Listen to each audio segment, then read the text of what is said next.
दोनों पैरों से माजूर सब्जी फरोख्त करता ये मेहनत कश इसहाक है, जिसने अपनी माजूरी को मजबूरी नहीं बनने दिया और मुश्किलात के बावजूद दूसरों के आगे हाथ फैलाने के बजाय रिस्क हलाल कमाने को तरजीह दी। मेरे दोनों पाँव से मेरे चलने में, टांगों में माजूरी हो गई और मैं चलता भी दूसरों के सहारे चलता हूँ। मैं अपना काम भी करता हूँ और जब चलता हूँ तो बाज़ औक़ात मैं गिर भी जाता हूँ, लेकिन मैं अपना काम खुद करता हूँ। किसी के हाथ फैलाना भिजवाना मैं अच्छा नहीं समझता। इलाका मकीन भी साग से ही खरीदारी को तरजीह देते हैं।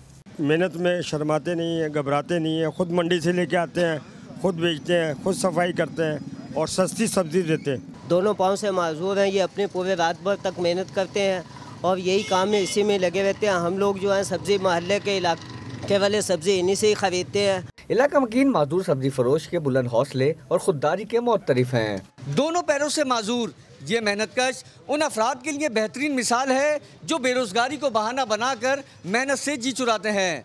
कैमरामैन शामिर अनवर के साथ फैसल हुसैन, डॉन न्यूज़, कराची। ताज़ा तरीन वीडियोस के लिए हमारा YouTube चैनल सब्सक्राइब करके बेल आइकन प्रेस कीजिए ताकि आपको मिले हर अपडेट सबसे पहले।